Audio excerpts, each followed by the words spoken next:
Okay, Assalamualaikum dan selamat datang. Topik malam ni simple je, kesihatan perut ataupun gut health, di mana kita akan lihat, akan tengok macam mana untuk improve dan apa sebenarnya fungsi kesihatan perut ni. Sebab kita sering dengar probiotik, bakteria bagus, probiotik. Jadi apa maksud semua tu? So itu yang kita akan bincangkan pada malam ni. Jadi harap hadirin sekalian sihat sejahtera di mana anda berada. Okay, harapnya dah dinner. Okay, sesi santai saja. Kalau ada sebarang persoalan dan pertanyaan, boleh tinggalkan di ruangan chat. So tanpa memindahkan masa, jom kita mulakan kesihatan perut ataupun gut health. Okay, just perkenalan dahulu tentang perut kita, usus kita.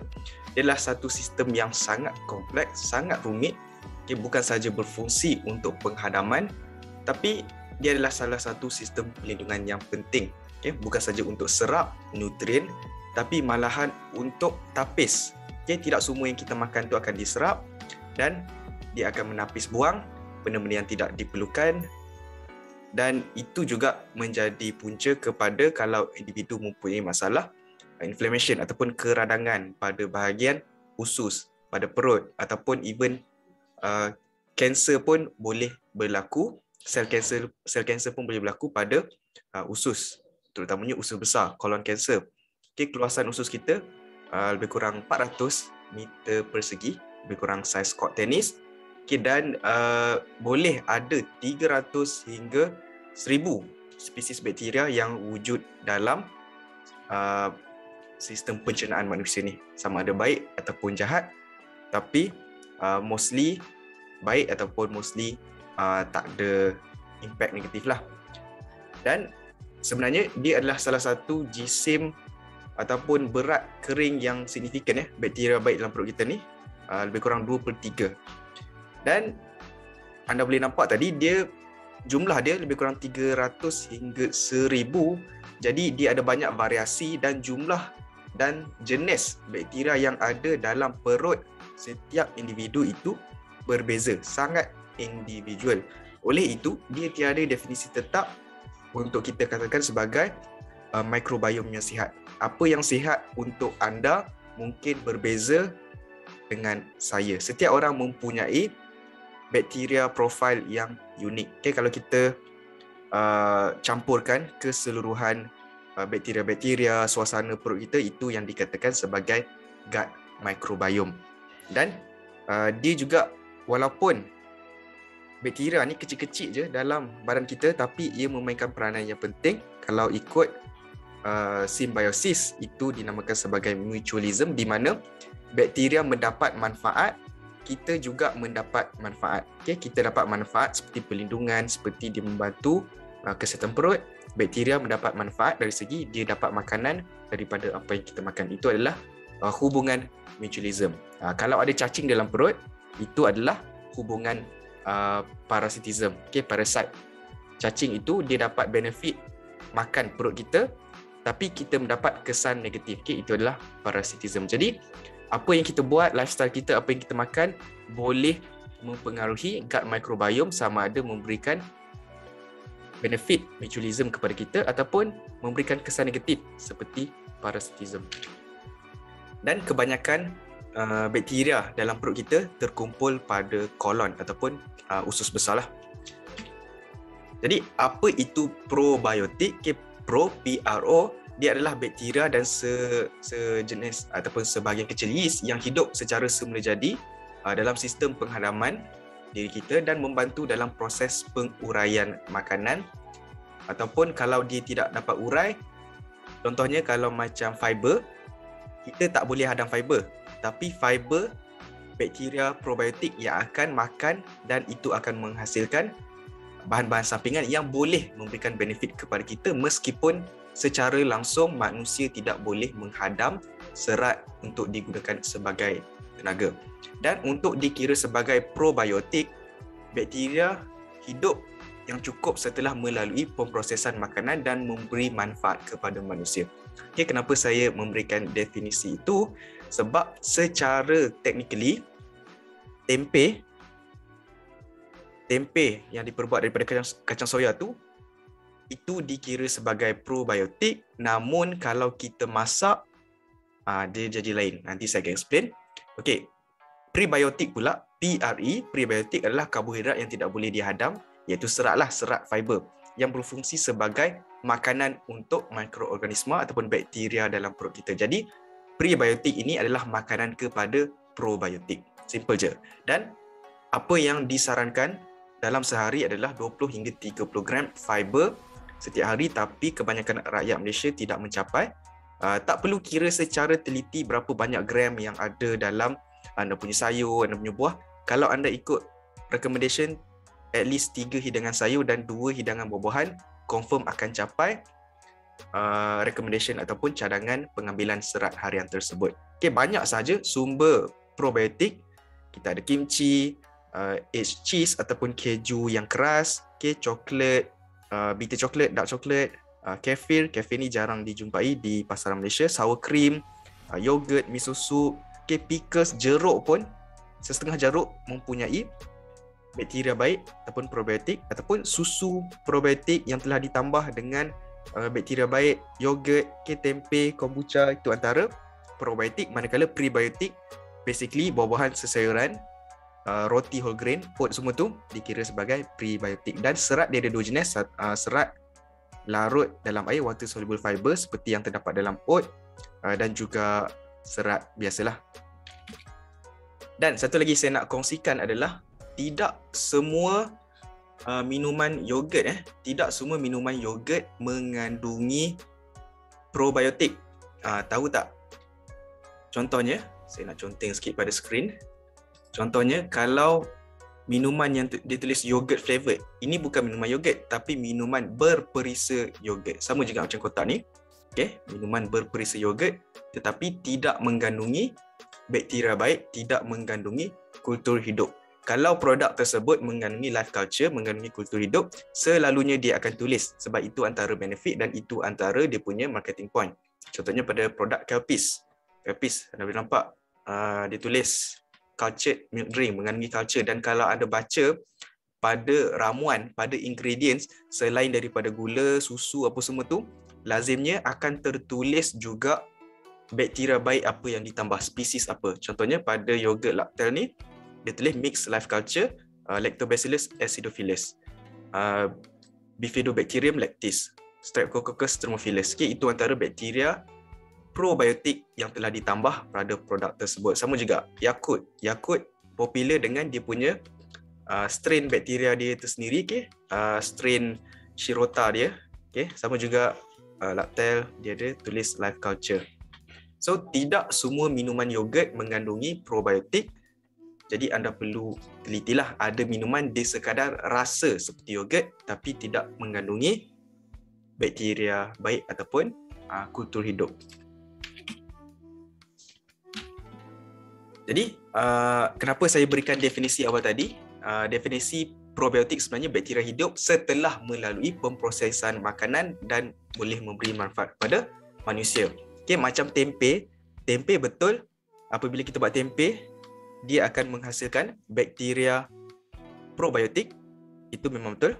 Tapi setelah kita masak tempe, kita goreng tempe, dia punya bakteria baik dalam tu dah mati. Jadi dia tidak dikira sebagai makanan probiotik lah. Okay? Selalunya makanan yang tidak diproses lah. Contohnya pada kita buat kimchi. Okay? Kimchi kita tak masak kan, melainkan anda buat kimchi, nasi goreng kimchi, yogurt, minuman yogurt, cheese, semua tu. Sebab apabila kita dedahkan kepada suhu yang tinggi, kebanyakan bakteria tu akan mati. Okay? Tapi ada certain bakteria dia akan hidup pada suhu yang tinggi, tapi kalau suhu masak tu mostly akan matilah. Okay, bakteria yang tahan suhu, anda boleh nampak nama di penghujung dia adalah thermophilus. Dia suka suhu panas. Jadi, apa hubungan probiotik dan juga prebiotik ni? Okay, probiotik bakteria, prebiotik adalah makanan dia. Jadi, apabila kedua-dua ini ada hubungan, okay, hubungan apa? Mereka makanlah probiotik akan makan prebiotik. Itu hubungan tu akan dinamakan sebagai symbiotic, okay, symbiosis. Dan apa yang dihasilkan adalah postbiotik. Okey, apa yang dimaksudkan? Fiber campur dengan bakteria probiotik, dia akan menghasilkan bahan short chain fatty acid.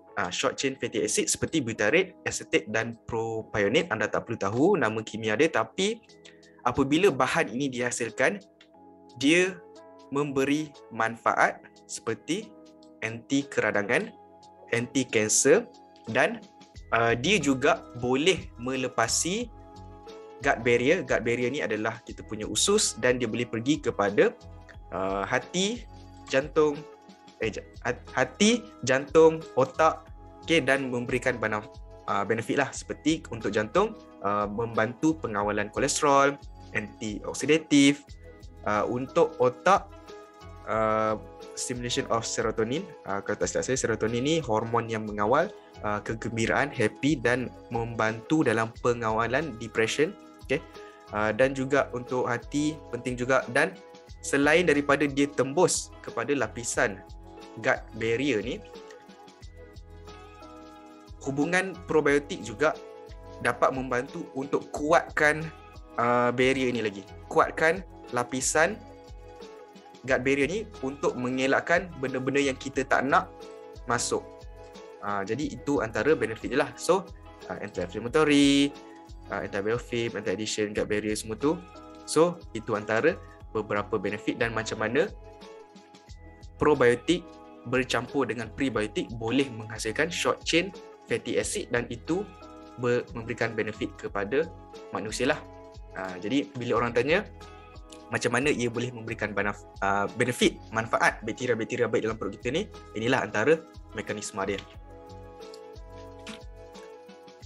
Jadi tadi saya ada sebut tentang macam mana dia boleh influence otak kita, kita punya gut microbiome. Kesihatan perut kita boleh influence kita punya otak, dan memang ada kajian yang menunjukkan individu yang mempunyai penyakit ataupun masalah mental, kesihatan mental yang merosot seperti depression, bipolar, anxiety, skizo, mereka sering kali mempunyai gut health, kesihatan perut yang kurang bagus, dan kurang mereka punya compound tadi tu, compound butyrate short chain fatty acids tu.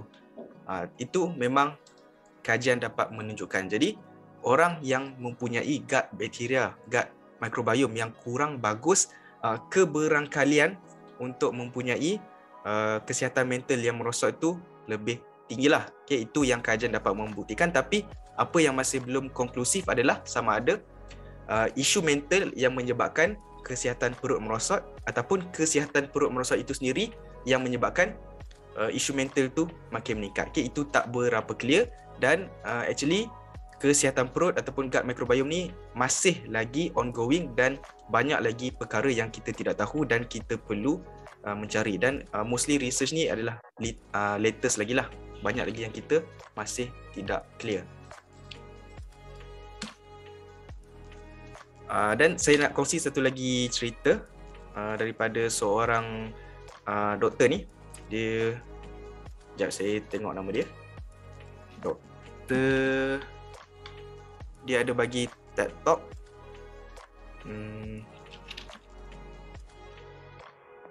Saya tak jumpa. Tapi dia adalah doktor yang memang specialize dalam gut microbiome, gut health ni. Dia ada cerita. Dia ada seorang kawan yang bunuh diri, tapi sehari sebelum dia bunuh diri tu, dia perasan yang kawan dia mempunyai bau nafas yang busuk ataupun bau nafas yang tidak begitu baguslah. Jadi daripada kisah itu, dia terdetik untuk mengkaji sama ada betul ataupun tidak memang gut health ataupun kesihatan perut, kesihatan usus kita boleh mempengaruhi kesihatan mental. Dan macam saya tunjuk tadi, macam saya tunjuk sekarang ni, memang ada, memang research ada menunjukkan, dan ini adalah daripada meta-analisis yang bermaksud dia kumpulkan pelbagai kajian dan dia membuat satu rumusan. So macam mana kita nak meningkatkan lagi kita punya gut health kita, bakteria baik dalam perut kita. Okay. Dan apa manfaat sebenarnya selain daripada apa yang saya tunjukkan tadi? Okay, pertama sekali dapat menguatkan sistem imunisasi, mengurangkan yeast infection, improve mood and mental health, boost energy levels, improve oral health, okay, untuk mengelakkan nafas berbau dan sebagainya, support weight loss, membantu mengawal kolesterol, regulate hormone levels, dan contribute to a longer life. Itu antara benefit kepada pengawalan gut bakteria yang bagus. Dan macam mana kita nak tahu ataupun macam mana kita nak kenali simptom-simptom kepada gut health yang tidak begitu bagus. Okay, kita sering mempunyai masalah perut, sering sakit perut, sering cerit-berit dan sebagainya. Okay, cenderung kepada weight gain and obesity, heartburn, pedih ulu hati, food allergies and sensitivities yang pelbagai, yeast infection, sugar cravings. Okay, masalah kulit pun boleh berkait rapat dengan kita punya gut health. Okay, bad breath, nafas yang berbau, masalah tidur, okay, mental health issues, autoimmune conditions, itu antara beberapa petanda, tidak semestinya, tapi kalau sering berlaku, mungkin anda boleh memperbaiki lagi lah dari segi gut health. Okay, kerana tanya, jadi tempe tu kena rebus ke atau macam mana untuk kekalkan probiotik tu untuk kita makan? Basically susah lah untuk kita nak maintain probiotik daripada tempe tu. Jadi sebabnya kalau kita nak makan mentah pun, itu pun boleh memberikan ruang untuk kita kena food poisoning, keracunan makanan. Jadi nasihat saya, tak perlu harapkan tempe lah untuk dapatkan probiotik. Better ambil dari produk seperti yang tidak dimasak, seperti kimchi, yogurt, minuman kata hidup. Sebab tempe bila kita nak masak dia, automatik kebanyakan probiotik akan mati. Okay? Tapi mungkin ada beberapa yang hidup, itu saya tak boleh nak confirm, tak ada kajian yang buat berapa banyak bakteria yang mati bila kita masak tempe. Tapi boleh katakan mostly akan matilah, terutamanya kalau kita masak pada suhu yang tinggi seperti goreng. Okay, goreng tu dah lebih 100 darjah Celsius. Even kita rebus pun Kak Nana, rebus adalah suhu 100 Celsius. 100 Celsius pun dah cukup untuk membunuh kebanyakan bakteria, ataupun kita nak sterilize. Kita nak sterilize lah, bunuh mikroorganism. Okay, jadi macam mana kita nak membantu mengawal gut health kita selain daripada kita ambil fiber, probiotik dan sebagainya. Okay, mengurangkan stres pun ditunjukkan dapat membantu dalam pengawalan gut health kita. Bersenam. Okay, avoid antibiotics. Okay, kalau antibiotics ni dia adalah ubat yang membunuh bakteria dalam perut kita. Of course, kalau doktor bagi itu, dia target untuk membunuh bakteria jahat, tetapi dia akan membunuh semua.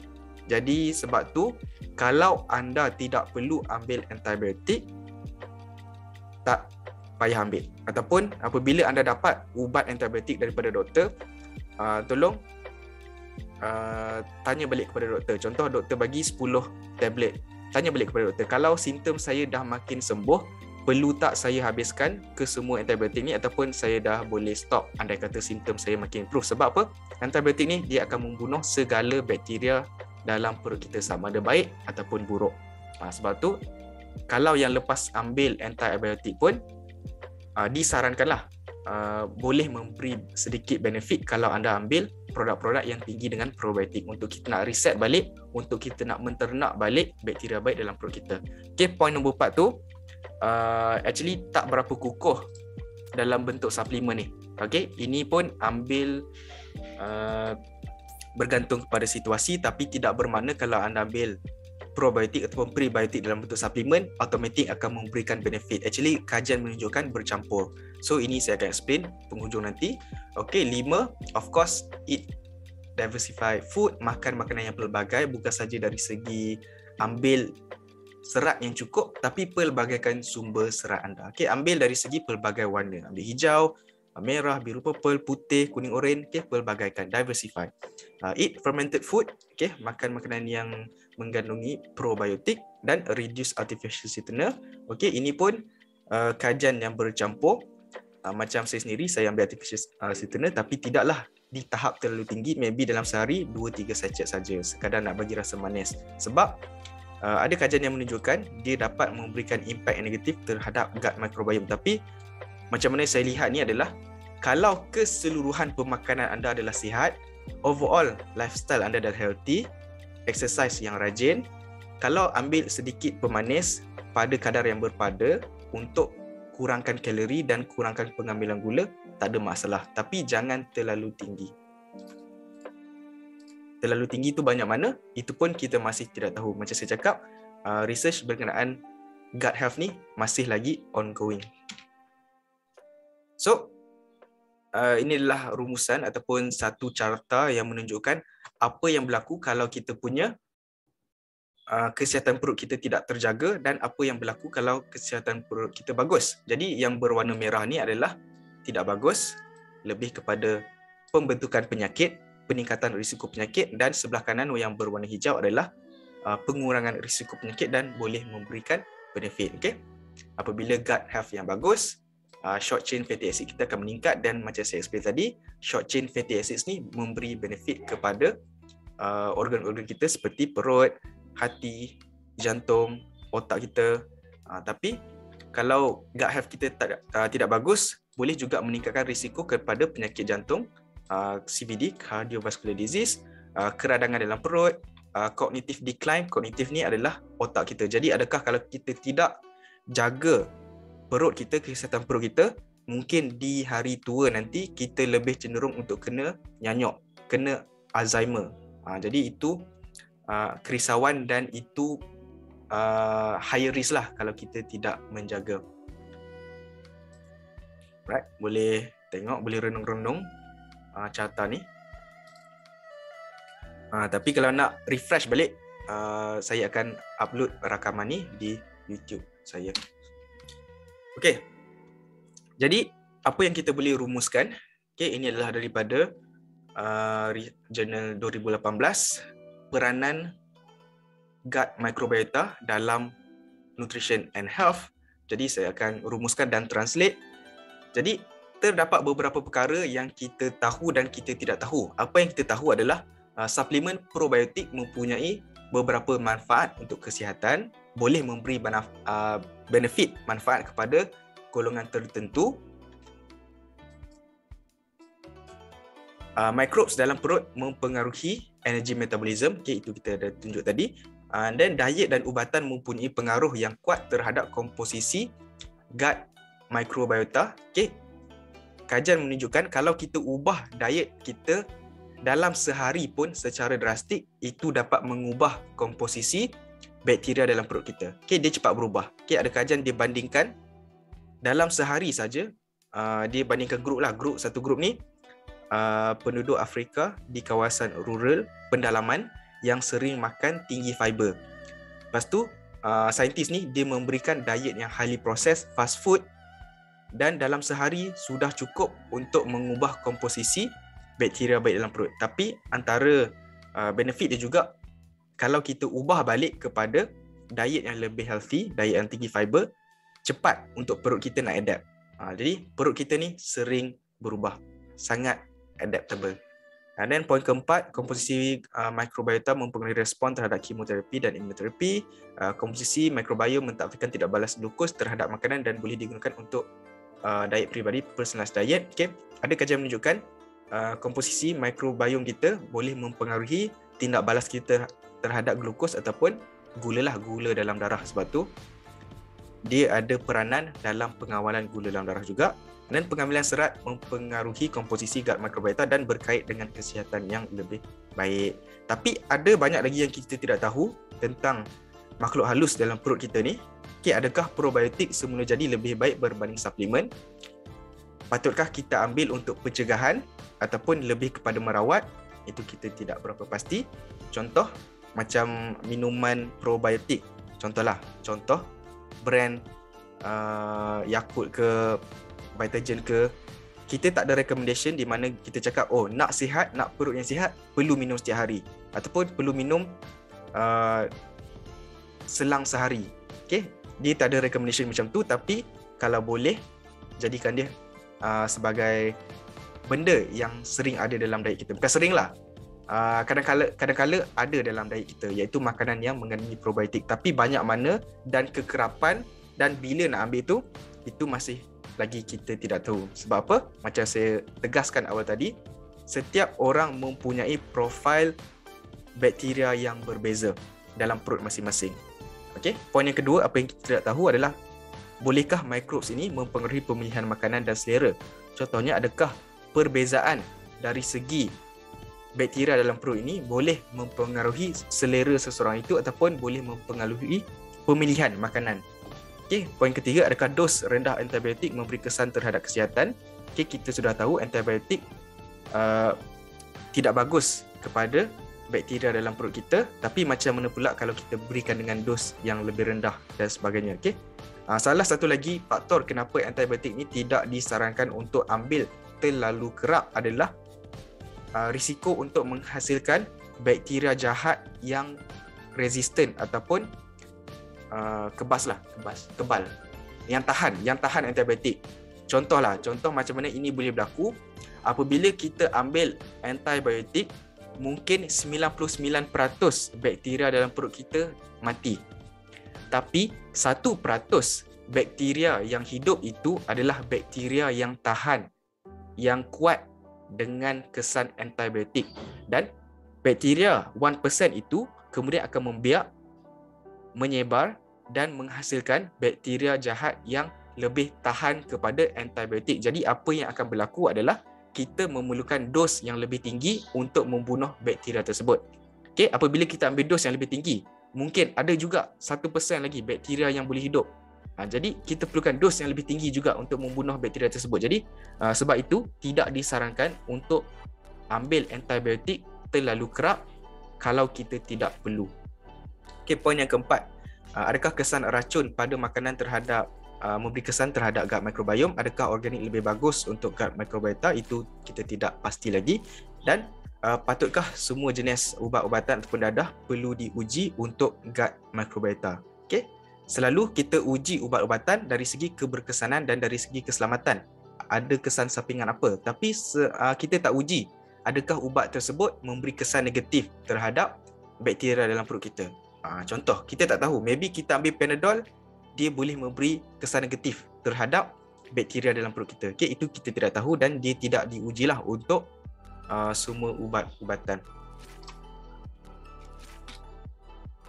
Okay, tadi saya ada explain macam mana gut microbiome ni boleh mempengaruhi pembentukan ataupun risiko kepada overweight dan obesity.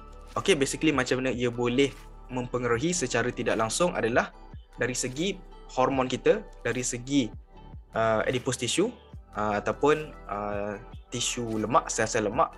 Jadi kalau gut health kita tidak begitu bagus, mungkin kita punya satiety akan meningkat.